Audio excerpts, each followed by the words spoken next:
Bonjour à tous et bienvenue dans cette nouvelle vidéo. Alors aujourd'hui on se retrouve pour une vidéo de quelques jours dans notre assiette.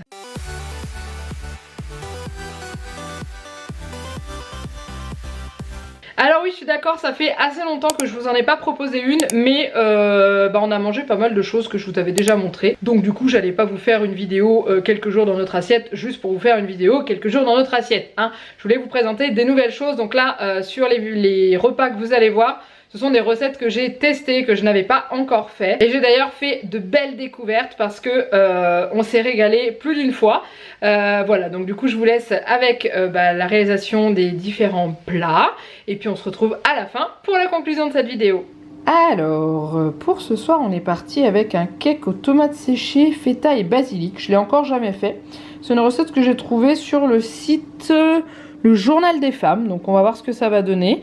Donc au niveau des ingrédients, je vous les mets là si jamais vous voulez les voir, mais je vous mettrai le lien de la recette en dessous de la vidéo. J'ai tout sorti là et du coup je vais faire ça, donc on verra, j'espère que ça va être bon.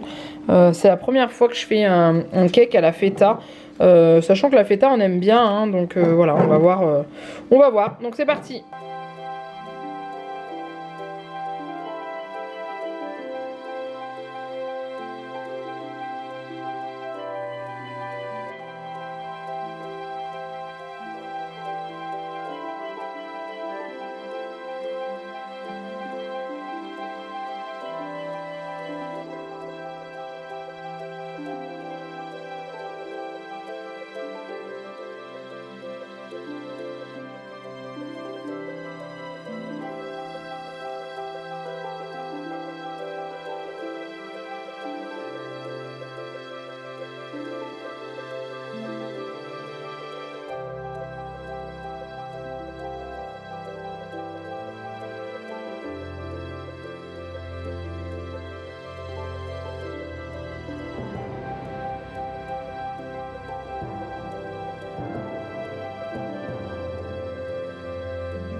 Et voilà ce que ça donne une fois cuit, ça sent très très bon.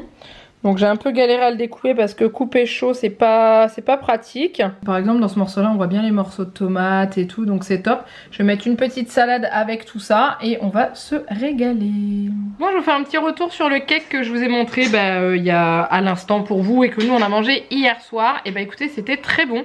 J'aime beaucoup l'assemblage entre la tomate séchée et la feta. La feta est beaucoup moins forte du coup au niveau du goût quand elle est mélangée dans le cake.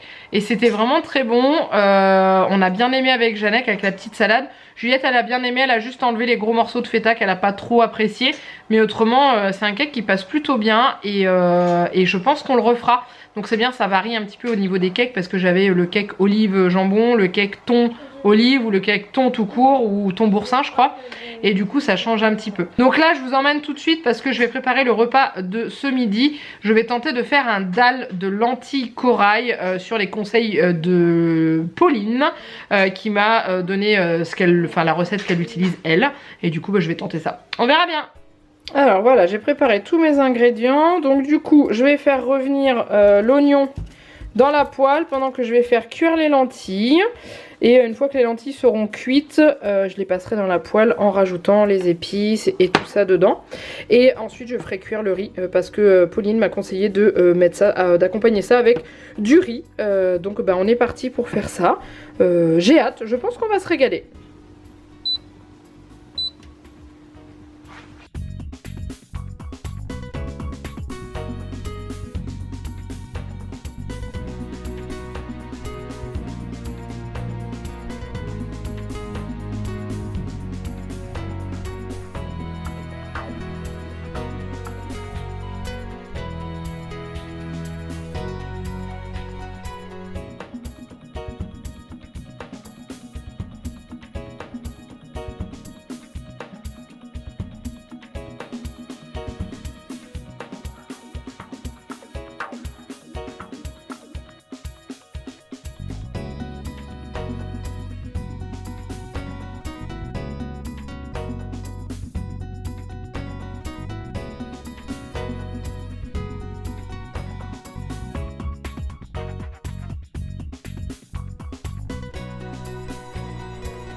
Alors voilà ce que ça donne une fois servi. Donc j'ai fait cuire du riz de manière classique, hein. Et du coup le dalle est dessus. Alors il est pas liquide. Je pense que j'aurais peut-être dû rajouter encore un petit peu, comment, peut-être du lait de coco, sachant que j'ai passé la brique de lait de coco. Mais voilà ce que ça donne. Et Juliette, on n'a pas mélangé parce que comme elle a jamais goûté, on n'a pas pris le risque de mélanger. Donc je vous dirai ce qu'on en aura pensé. Et puis bah c'est parti. Bon alors je vous ai pas donné notre avis hier sur le dalle de lentilles. Donc du coup c'était très bon. On a bien aimé.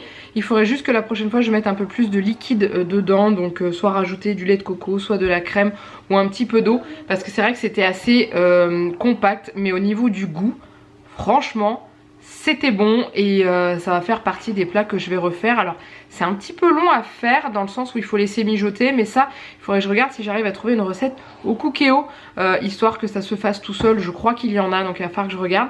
Mais en tout cas ça s'est bien régalé. Mais je vous dis voilà, un peu plus de liquide et ça serait super. Pardonnez ma tête au moment où je vous fais un petit retour là-dessus. On est dimanche matin. Et le dimanche à la maison c'est journée pyjama et voilà. Ouais, c'était vraiment pas mauvais ce goût de lentilles avec le curry, le paprika. Moi qui suis pas très fan d'épices, bah franchement on a bien aimé, même Juliette l'a mangé, Janek a bien aimé aussi. Lui il a rajouté un petit peu plus d'épices dedans, mais j'avais mis léger pour que Juliette aime et que ça soit pas trop fort. Mais voilà, franchement, et le goût du lait de coco dedans, j'ai adoré. Alors aujourd'hui pour le repas de midi je me lance dans des nans ou nan, je sais pas comment ça se dit, au fromage. Donc c'est la recette du pain indien. On en avait parlé sur un live et du coup vous m'avez donné envie de tester. Donc moi je vais les faire au kiri parce que on n'est pas des fans de vache kiri à la maison. Par contre le kiri on aime tous ça, donc je vais faire ça. Alors idéalement ils mettent dans la recette que c'est pour accompagner un plat comment indien et tout. Nous je pense qu'on va se manger ça comme ça, je sais pas encore, peut-être qu'on mangera une petite salade à côté ou encore autre chose, je verrai au fur et à mesure. Là on est de bonne heure mais je vais le faire maintenant parce qu'il y a 1h30 de pouce. J'ai pris la recette sur le site de hervécuisine.com, je pense que vous devez le connaître, il fait beaucoup de recettes. Donc ça c'est les ingrédients, donc j'ai tout sorti, il faut juste que je sorte mon robot de cuisine et on y va.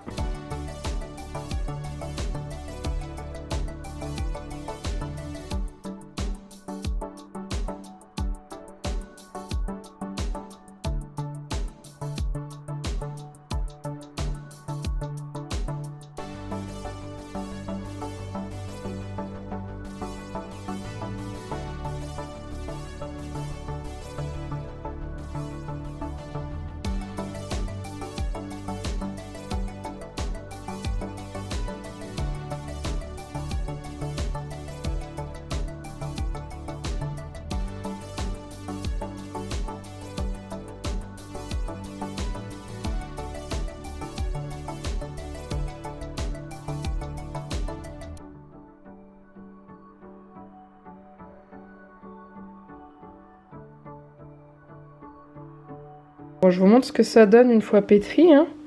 Donc on a une belle pâte qui colle pas du tout.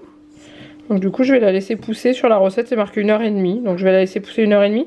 Et ce que je vais faire c'est que je vais faire des moitiés salées, moitié en sucré. Donc je vais en faire, il faut les diviser en 12. Enfin la pâte il faut la diviser en 12. Donc je vais en faire 6 salés et 6 sucrés. Donc je mettrai du chocolat dedans ou avec de la banane ou des trucs comme ça, je sais pas. Mais ça peut être sympa. Donc je laisse pousser ça et puis je vous montre quand ça a poussé au bout d'1h30. Puis après je les ferai cuire. Bon du coup j'ai oublié de vous montrer la pâte, mais voilà ce que ça donne. Donc je l'ai déjà un peu repétrie, mais elle est bien moelleuse. Donc maintenant je vais la séparer et puis faire les petites galettes.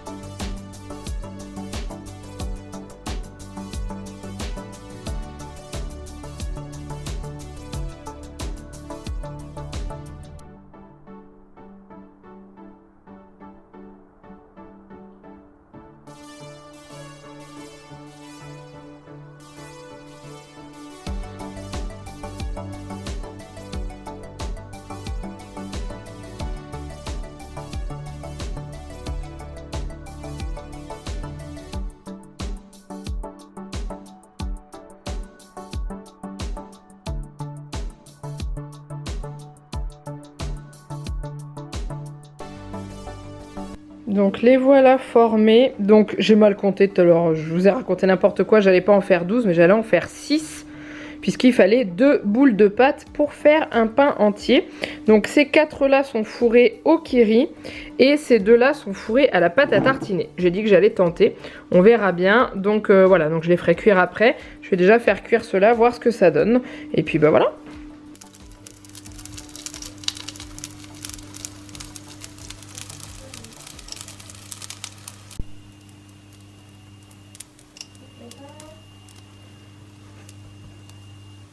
Bon alors voilà ce que ça donne une fois cuit. Celui-là il est coupé parce que je vais vous montrer l'intérieur. Donc là il y en a un autre là.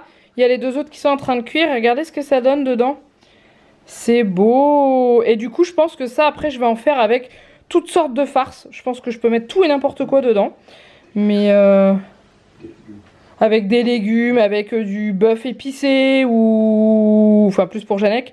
Mais franchement ça peut être super bon. Ouais, avec du poulet épicé aussi, avec à la sauce tomate ou avec du curry et tout. Ouais, franchement c'est un bel essai et ça a l'air d'être très très bon. On a mis un petit peu de salade aussi à côté. Donc voilà, je vous dirai ce qu'on en aura pensé. Donc voilà ce que donnent ceux qui sont fourrés à la pâte à tartiner. Je dois vous dire, on a déjà mangé les salés et c'est juste trop bon. Je vous mets la recette que j'ai trouvée en dessous de la vidéo. Elle déchire, le pain est délicieux. Et Janec me dit que ça ressemble énormément au pain à panini. Bon alors on termine ce soir avec une recette. Alors je vous l'avais déjà montré sur la chaîne, mais pas avec la même viande. Et comme Janec avait adoré, bah, j'ai décidé d'en refaire. Donc c'est des champignons farcis. Je serais tentée de mettre un petit peu de riz à côté, ça pourrait être pas mal. Mais en gros, voilà, donc le but c'est de mélanger. Donc normalement ça se fait avec du magret de canard fumé. Sauf que je n'en ai pas trouvé. Donc j'ai acheté de la noix de bœuf séchée. Je me suis dit que ça pouvait être pas mauvais. Donc du coup je vais faire ça avec du fromage à tartiner type Saint-Moret. Hein. Vous pouvez mettre avec de la vache qui rit ou avec du kiri je pense. Et en fait ça je vous l'avais déjà montré dans une semaine dans notre assiette spéciale. C'était avec Laetitia, on avait fait, elle m'avait lancé un défi de manger des plats élaborés par une diététicienne qui était elle-même. Hein. Voilà, mais du coup je voulais vous le remettre ici parce que cette recette est vraiment délicieuse. Et que là je vais la changer un petit peu parce que je vais l'accompagner avec un petit peu de riz. Mais voilà, c'est parti.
Bon voilà, j'ai préparé, du coup je vais mettre ça au four pendant 25 minutes. Et après au dessus je remettrai une tranche de bœuf, j'ai goûté, c'est trop bon hein, franchement. Et je remettrai une petite tranche de bœuf et puis un petit peu de riz sur le côté. Par contre il faut que je trouve une idée pour Juliette parce que Juliette n'aime pas les champignons, du tout. Bon voilà ce que ça donne une fois cuit. Donc j'ai rajouté à la sortie du four un petit peu de bœuf séché. Et voilà, donc en tout cas ça donne très envie. Voilà ce que j'ai fait pour ma petite puce d'amour. J'avais envie de lui faire plaisir en plus ce soir. Donc elle va être très contente parce qu'elle a toujours pas vu ce qu'il y avait dans son assiette. Et du coup voilà, mais je pense qu'on va se régaler. Comme d'habitude, je vous redirai quand même ce qu'on en a pensé à la fin parce que c'est pas la même. La dernière fois c'était du canard, là c'est du bœuf, donc je vous dirai ce qu'on en a pensé. Et j'ai rajouté dedans de l'ail et du persil et j'ai mis un filet d'huile d'olive dessus au lieu de mettre du soja. Et voilà, on arrive à la fin de cette vidéo. Alors déjà je vous fais un petit retour sur les champignons qu'on a mangé hier. Eh bien j'ai préféré avec le bœuf séché dedans. J'ai trouvé ça meilleur au niveau du goût. Janek a également bien apprécié aussi. Et le fait d'accompagner avec un petit peu de riz, et bah c'est pas mal aussi. Donc à refaire. Et donc comme je vous le disais, j'ai au lieu de mettre de la sauce soja dessus comme c'était prévu initialement dans la recette, j'ai testé avec de l'huile d'olive et en mettant de l'ail et du persil dans le mélange, en fait dans la farce. Et c'était vraiment très très bon. Donc je retiendrai cette recette précisément. Si jamais on veut en refaire, c'est pas compliqué à faire. Et on se régale bien. Donc bien entendu, il faut aimer les champignons et il faut réussir à trouver les gros champignons géants. C'est comme ça qu'ils les appellent dans mon Intermarché, les champignons géants. Je crois que c'est comme ça, ouais. Et voilà, donc en fait ce que j'ai hâte c'est que mes champignons qui sont en train de pousser actuellement, bah, j'ai hâte qu'il y en ait suffisamment pour qu'on puisse s'en refaire avec parce qu'ils étaient vraiment très très bons. Et voilà, c'en est terminé avec cette vidéo, quelques jours dans notre assiette, donc j'espère que ça vous a plu. N'hésitez pas à la liker comme d'habitude, je vous ai dit les likes c'est très important, c'est ça qui donne de la visibilité à la chaîne et aux vidéos. N'hésitez pas à vous abonner à la chaîne si ce n'est pas encore fait, n'oubliez pas votre petit commentaire en dessous pour me dire si vous allez tester les recettes que vous avez vu passer dans ces quelques jours dans notre assiette, si vous aviez déjà goûté, si vous avez d'autres idées à me donner. Bref, comme d'habitude, on papote, on discute. Je vous fais plein de gros bisous, et je vous dis à très bientôt dans une prochaine vidéo. Bye bye.